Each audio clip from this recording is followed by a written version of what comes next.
혹시 이런 경험 있으신가요? 40년을 함께 산 부부가 아침마다 싸웁니다. 남편은 창문을 활짝 엽니다. 아내는 추워서 닫고 싶어 합니다. 남편은 TV를 크게 틀어요. 아내는 시끄럽다고 짜증을 냅니다. 매일 이런 일로 신경전을 벌입니다. 아내가 말합니다. 40년을 같이 살았으면 이제 좀 맞춰줄 법도 한데 하나도 안 변했어요. 차라리 혼자 사는 게 낫겠어요. 남편도 답답합니다. 나도 내 방식대로 살고 싶은데 맨날 간섭하니까 숨이 막혀요. 여러분도 이런 적 있으시죠? 가까운 사람일수록 더 자주 부딪힙니다. 배우자, 자식, 오래된 친구. 이런 사람들이 오히려 우리를 더 힘들게 만들 때가 있습니다. 왜 그럴까요? 200년 전 독일의 철학자 쇼펜하우어가 딱 이 문제에 대해 이야기했습니다. 고슴도치 이야기예요. 아주 추운 겨울날이었습니다. 고슴도치들이 추위에 떨고 있었죠. 너무 추우니까 서로 가까이 모여서 체온을 나누려고 했습니다. 그런데 문제가 생겼습니다. 가까이 가니까 서로의 가시에 찔리는 거예요. 아파서 다시 멀어졌습니다. 그랬더니 이번엔 추워서 견딜 수가 없었습니다. 그래서 고슴도치들은 이리저리 움직이면서 적당한 거리를 찾았습니다. 너무 가깝지도 않고 너무 멀지도 않은 딱 적당한 거리를요. 쇼펜하우어는 이렇게 말했습니다. 사람도 마찬가지다. 너무 가까이 다가가면 서로의 가시에 찔려 상처받고 너무 멀리 떨어지면 외로움에 떤다. 이게 바로 인간관계의 본질이다. 우리 모두 살면서 이런 감정을 느껴봤을 겁니다. 때로는 사람 때문에 울고 웃고 또 사람 때문에 지치기도 하면서 말이죠. 가족이랑 있으면 답답해서 혼자 있고 싶은데 막상 혼자 있으면 외로워서 사람이 그립습니다. 친구를 만나면 반갑지만 자주 만나면 피곤해집니다. 자식한테 전화하고 싶은데 자주 하면 간섭한다고 싫어할까봐 참습니다. 이게 바로 쇼펜하우어가 말한 고슴도치 딜레마입니다. 그렇다면 어떻게 해야 할까요? 어떻게 하면 우리는 이 딜레마 속에서 좋은 관계를 유지할 수 있을까요? 오늘 이 영상에서 그 답을 알려드리겠습니다. 놀랍게도 200년 전 쇼펜하우어가 남긴 지혜가 오늘날 우리의 복잡한 인간관계 문제를 정확히 짚어냅니다. 특히 나이가 들수록 이 문제는 더 중요해집니다. 배우자와의 관계, 자식과의 관계, 친구와의 관계, 이 모든 관계에서 적당한 거리를 찾는 것이 행복의 열쇠입니다. 위 이야기는 우리 주변에서 흔히 볼 수 있는 평범한 사람들의 이야기입니다. 하지만 이들의 경험은 우리에게 인간관계의 본질에 대해 깊이 성찰할 기회를 제공합니다. 그들의 고뇌와 깨달음 속에서 여러분은 아마도 자신의 모습을 발견하게 될지도 모릅니다. 얼마 전 50대 초반의 박지훈 씨는 깊은 고민에 빠져 있었습니다. 그는 오랫동안 몸담았던 대기업에서 조기 퇴직을 하면서 인생의 큰 전환점을 맞이했습니다. 남는 시간을 어떻게 보낼까 고민하다가 평소 관심이 많았던 주식 투자 동호회에 가입했습니다. 젊은 시절부터 경제 활동에 관심이 많았던 그는 주식 투자를 통해 은퇴 후의 삶을 더욱 풍요롭게 만들고 싶다는 소망이 있었습니다. 그는 처음에는 이 동호회에서 투자 정보도 얻고 사람들과 교류하며 삶의 활력을 찾을 수 있을 거라 기대했습니다. 퇴직 후 찾아온 막연한 외로움과 고립감을 해소하고 싶었던 것도 솔직한 마음이었습니다. 동호회 사람들과 함께라면 새로운 인생의 동반자들을 만날 수 있을 것이라 생각했죠. 하지만 시간이 지날수록 동호회 활동은 그에게 큰 스트레스가 되었습니다. 처음에는 다들 서로에게 존댓말을 쓰고 깍듯하게 대했습니다. 주식 시장 상황에 대한 고급 정보를 공유하고 서로의 성공을 진심으로 축하해주며 격려하는 훈훈한 분위기였습니다. 다들 점잖고 지적인 사람들이라는 인상을 주었죠. 하지만 시간이 흐르자 점차 사람들의 본색이 드러나기 시작했습니다. 누군가 탁월한 분석으로 큰 수익을 얻으면 축하보다는 시기와 질투의 분위기가 역력했습니다. 마치 그 사람의 성공이 자신의 실패인 양 느끼는 듯한 미묘한 감정들이 오갔죠. 박지훈 씨가 밤늦게까지 자료를 찾아 어렵게 얻은 고급 투자 정보를 공유했을 때도 몇몇 회원들은 마치 그것이 당연한 권리인 양 추가 정보를 요구하거나 심지어는 그 정보가 틀렸다고 비난하기까지 했습니다. 아니, 박 부장님, 그 종목 추천하셔서 샀다가 지금 다 물렸잖아요. 책임지실 겁니까? 그들의 비난은 마치 비수처럼 박지훈 씨의 심장을 꿰뚫는 듯 했습니다. 그는 퇴직 후에 외로움을 달래고자 찾았던 곳에서 오히려 더 큰 외로움과 상처를 받았습니다. 그는 평생을 성실하게 살아왔고 남에게 피해주는 일 없이 원만하게 지내려 노력했습니다. 항상 타인의 입장을 먼저 생각하고 배려하는 것이 미덕이라고 생각했죠. 하지만 동호회 사람들은 그의 그런 태도를 마치 호구처럼 여겼습니다. 그의 친절을 약점으로 보고 그에게서 뭔가를 더 얻어내려는 듯한 행동들을 서슴지 않았습니다. 점심시간에도 커피 타임에도 끊임없이 자신들의 성공담과 부를 자랑하거나 남의 험담과 뒷이야기를 일삼는 이들에게 그는 점점 지쳐갔습니다. 그들의 대화는 진정한 교류라기보다는 서로를 깎아내리거나 자신을 치켜 세우는데 급급했습니다. 특히 기억에 남는 것은 한 회원이었습니다. 늘 시끄럽고 자기 주장이 강하며 다른 사람의 의견을 무시하는 경향이 있는 이 회원은 박지훈 씨에게 툭하면 돈을 빌려달라고 했습니다. 처음에는 소액이라 몇 번 빌려줬지만 갚을 생각은 않고 다음번에는 더 큰 금액을 요구하는 겁니다. 매번 궁핍한 상황을 호소하며 그의 동정심을 자극했지만 박지훈 씨는 이제 더 이상 속아 넘어가지 않으려 했습니다. 단호하게 거절하자 온갖 비난과 험담을 퍼붓기 시작했습니다. 박 부장님, 그렇게 인색해서 어떻게 투자를 합니까? 그릇이 안 되시네. 인심이 그렇게 박해서 뭘 해보겠어요? 박지훈 씨는 심한 모멸감과 회의감을 느꼈습니다. 내가 왜 이런 사람들에게 에너지를 소모하고 있을까? 퇴직 후에 편안하고 여유로운 삶을 살려 했는데 오히려 더 복잡하고 피곤한 문제에 얽히는구나. 그는 집에 돌아와 밤새도록 잠을 이루지 못했습니다. 머릿속에는 온갖 생각들이 뒤엉켰죠. 정말 인간관계라는 건 이렇게 복잡하고 피곤한 걸까? 사람들은 왜 이렇게 서로에게 상처를 주는 걸까? 나는 왜 이렇게 사람들에게 휘둘리고 이용당하는 걸까? 그는 자신이 이제껏 맺어온 관계들에 대해 깊이 성찰하기 시작했습니다.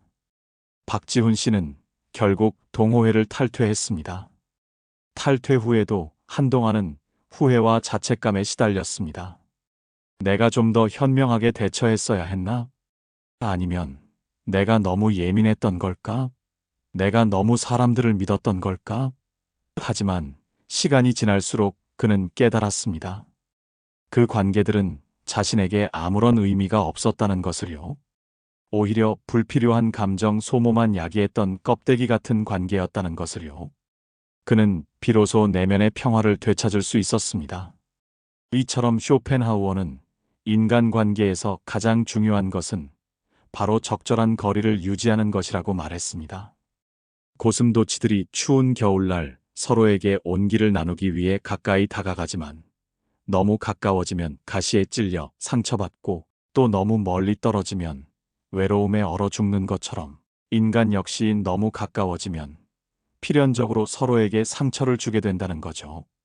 사람들은 각자 자신만의 가시를 가지고 있으며 이 가시는 예상치 못한 순간에 다른 사람에게 상처를 줄 수 있습니다. 그러니 우리는 관계에서 언제나 이 적정 거리를 찾아야 합니다. 불필요한 감정 소모를 줄이고 자신을 지키는 가장 현명한 방법은 바로 거리두기입니다. 이것은 냉정함을 의미하는 것이 아니라 현명하게 자신과 타인을 보호하는 지혜로운 태도입니다. 당신의 인생에서 박지훈 씨와 같은 경험을 한 적이 없으신가요? 어쩌면 당신도 지금 불필요한 인간관계에 붙잡혀 에너지를 낭비하고 있을지 모릅니다. 혹시 당신 주변에도 당신의 친절을 이용하려 들거나 당신에게 상처를 주는 사람들이 있지는 않은가요? 그렇다면 이 이야기를 통해 당신의 인간관계를 되돌아볼 필요가 있습니다. 이번에는 40대 여성 김민지 씨의 이야기입니다. 그녀는 오랫동안 친하게 지내던 친구 그룹 때문에 마음고생이 심했습니다. 7명의 친구들은 학창 시절부터 모든 것을 공유하며 지냈고 서로의 아픔과 기쁨을 함께 했습니다. 졸업 후에도 정기적으로 만나 여행도 가고 서로의 경조사를 챙기며 끈끈한 유대감을 유지했죠. 민지 씨는 이 친구들이 평생 함께할 인연이라고 굳게 믿었습니다. 그들에게는 어떤 비밀도 없었고 서로에게 진심으로 대한다고 생각했습니다. 하지만 몇 년 전부터 이상한 기류가 감지되기 시작했습니다. 친구 그룹 내에서 자연스럽게 파벌이 생기기 시작한 겁니다. 서로에게 험담을 하거나 특정 친구를 따돌리는 분위기가 조성되기 시작했죠. 어느 날 민지 씨는 우연히 한 친구로부터 충격적인 이야기를 들었습니다. 한 친구가 민지 씨가 없는 자리에서 민지 씨의 험담을 했다는 소문이었습니다. 처음에는 믿지 않았습니다. 설마 내 친구들이 그럴 리 없어. 우리가 얼마나 오랜 세월을 함께 했는데. 그녀는 애써 그 소문을 외면하려 했습니다. 하지만 비슷한 일들이 반복되면서 민지 씨는 의심을 거둘 수 없었습니다. 모임에 나가도 예전처럼 마음이 편하지 않았습니다. 누군가 자신을 쳐다보는 시선이 느껴지는 것 같았고 사소한 대화 속에서도 자신을 은근히 깎아내리는 듯한 뉘앙스를 감지했습니다. 그들의 말 한마디 한마디가 마치 그녀의 단점을 들춰내고 그녀의 자존감을 깎아내리려는 듯 느껴졌습니다. 민지야, 너 요즘 살쪘다? 아무래도 관리 좀 해야겠다. 내 남편은 아직도 그 회사 다녀? 다른 친구들은 다 승진하고 사업하는데? 이런 말들이 겉으로는 농담처럼 던져졌지만 민지 씨의 마음에는 비수처럼 꽂혔습니다. 그녀는 자신의 가장 친한 친구들이 이렇게 변할 수 있다는 사실에 큰 충격을 받았습니다. 특히 친하다고 생각했던 한 친구가 민지 씨의 남편이 다니는 회사에 대해 노골적으로 무시하는 발언을 했을 때는 정말 참기 어려웠습니다. 요즘 같은 불경기에 그 회사에서 언제 잘릴지 누가 알아? 민지, 너도 대비해야 하는 거 아니야? 내 남편 능력으로는 좀 불안하지 않니? 민지 씨는 얼굴이 화끈거렸습니다. 다른 친구들은 애써 외면하거나 오히려 그 친구의 말에 맞장구를 치는 분위기였습니다. 그들의 비웃음과 싸늘한 시선이 그녀를 더욱 외롭게 만들었습니다. 그날 밤 민지 씨는 집에 돌아와 목 놓아 울었습니다. 학창 시절부터 모든 것을 함께했던 친구들이 이렇게 변할 수 있다는 사실이 믿기지 않았습니다. 그녀는 자신의 오랜 우정이 한순간에 산산조각 나는 듯한 절망감을 느꼈습니다. 내가 뭘 잘못한 걸까? 내가 부족해서 이런 대우를 받는 걸까? 밤새도록 생각했지만 답을 찾을 수 없었습니다. 오히려 그녀는 뼈아픈 깨달음을 얻었습니다. 나는 이 친구들에게 그저 질투와 시기의 대상이었을 뿐이구나. 나의 작은 성공과 행복조차 그들에게는 불편함으로 다가왔구나. 나를 진정으로 걱정하고 아껴주는 친구는 단 한 명도 없었구나. 그녀는 관계의 숫자에 연연하지 않고 진정으로 자신을 아끼고 존중해주는 소수의 친구에게만 집중하기로 결심했습니다. 양보다 질이라는 쇼펜하우어의 통찰이 그녀의 머릿속을 스쳤습니다. 민지 씨는 용기를 내어 그 친구 그룹과의 연락을 점차 줄여나갔습니다. 처음에는 외롭고 불안했지만 불필요한 관계에서 오는 스트레스가 사라지자 마음이 한결 편안해졌습니다. 더 이상 모임에 나갈 때마다 느꼈던 긴장감과 불안감에 시달리지 않아도 되었습니다. 그리고 무엇보다 자신을 위한 시간이 많아졌죠. 그녀는 이 시간을 통해 자신을 돌아보고 진정으로 자신이 원하는 것이 무엇인지 깨달을 수 있었습니다. 진정한 관계는 서로를 이용하는 것이 아니라 서로에게 힘이 되어주는 것이라고 마르쿠스 아우렐리우스는 말했습니다. 쇼펜하우어도 같은 맥락에서 고독을 통해 자신을 돌아보고 내면의 평화를 얻는 것이 중요하다고 강조했습니다. 우리는 수많은 인간관계 속에서 살아가지만 이 모든 관계가 우리에게 긍정적인 영향을 주는 것은 아닙니다. 오히려 우리를 갉아먹고 힘들게 하는 관계도 분명 존재하죠.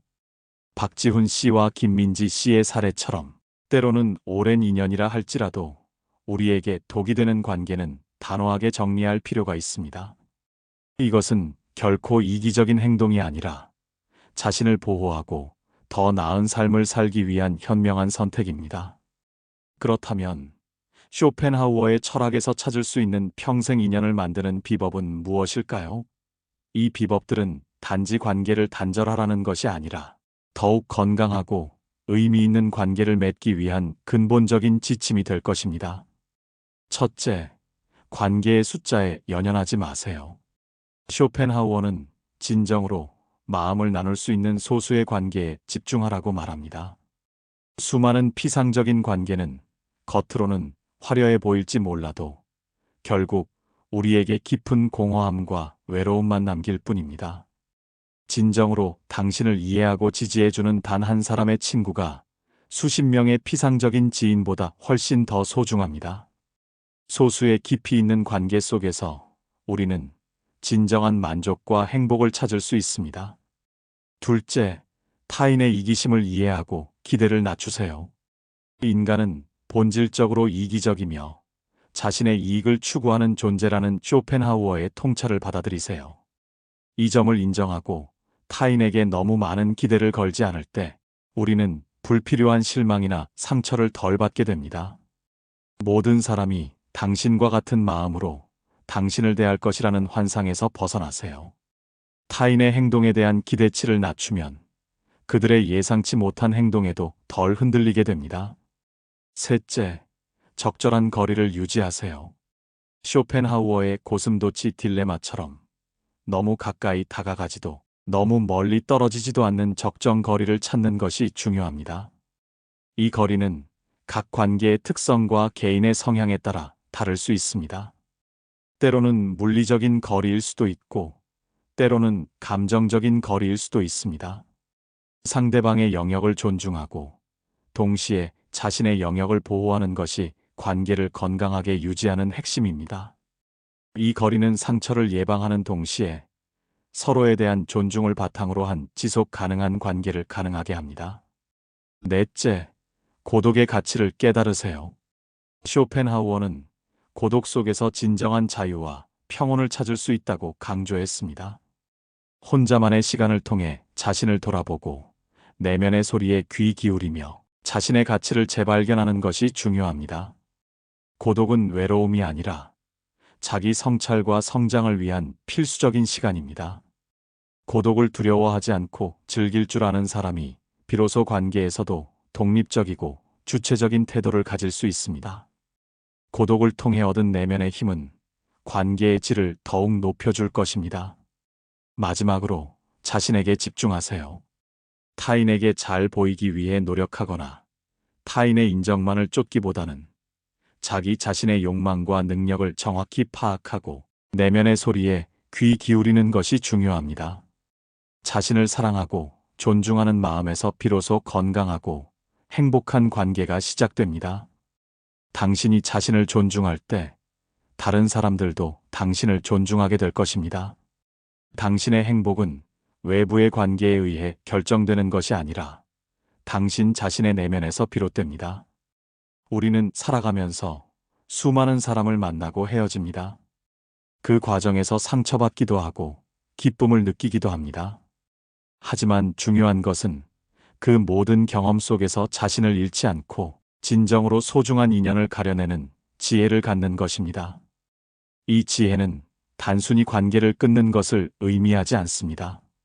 오히려 더욱 건강하고 더욱 의미 있고 더욱 지속 가능한 관계를 만들어가는 나침반 역할을 할 것입니다. 고슴도치 딜레마 속에서 우리는 끊임없이 최적의 거리를 찾아야 하지만 이 탐색 과정 자체가 우리를 더욱 현명하게 만들고 진정한 평생 인연으로 이끌어 줄 것입니다. 쇼펜하우어의 철학은 결코 인간관계를 비관적으로 보라는 것이 아닙니다. 오히려 인간 본성에 대한 깊은 이해를 바탕으로 우리가 어떻게 하면 상처받지 않고 현명하게 관계를 맺어갈 수 있는지에 대한 실질적인 조언을 제공합니다. 여러분은 지금 어떤 관계에 놓여 있나요? 혹시 불필요한 관계 때문에 에너지를 소모하고 있지는 않은가요? 아니면 진정으로 당신을 아끼고 존중하는 소중한 인연을 찾고 있지는 않은가요? 쇼펜하우어의 지혜를 통해 당신의 인간관계를 다시 한번 돌아보고 평생 함께할 진정한 인연을 만들어가는데 이 영상이 작은 도움이 되었으면 합니다. 당신의 남은 인생이 행복한 관계들로 가득하기를 진심으로 바랍니다. 다음에도 더욱 유익하고 깊이 있는 이야기로 찾아뵙겠습니다. 감사합니다.